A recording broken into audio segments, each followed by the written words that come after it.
The day I bought the clock was the day everything began to unravel. It wasn't its antique charm or the intricate craftsmanship that drew me in, but an inexplicable pull that seemed to come from deep within its backward ticking heart. I hung it in my living room, thinking it would be a quirky centerpiece, unaware of the slow erosion it would bring to my mind.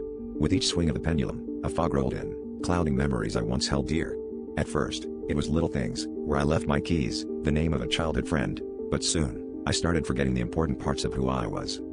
As days turned into weeks, I began to notice something unsettling. The clock's pendulum seemed to whisper secrets in the dead of night, secrets that felt hauntingly familiar yet out of reach. I tried to ignore it, but the more I resisted, the more fragments of my past slipped away. Faces of loved ones became unrecognizable blurs, and I struggled to piece together my life's narrative.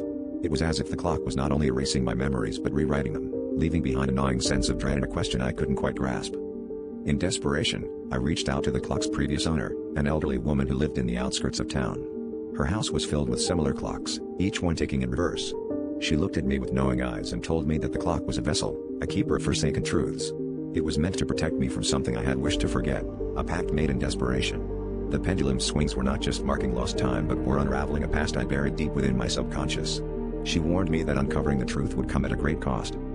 Driven by a need to understand, I dismantled the clock, prizing open its wooden case to find a hidden compartment. Inside lay a faded photograph of a girl with my eyes and a note scribbled in my handwriting, "Remember what you chose to forget." In that moment, the memories came flooding back, the night of the accident, the fire, the guilt I couldn't bear. The clock had been my salvation and my curse, and now, as the final piece of my past fell into place, I understood why I had wanted to forget. But with the truth laid bare, I realized the clock's purpose was fulfilled, and the pendulum came to a final, ominous stop.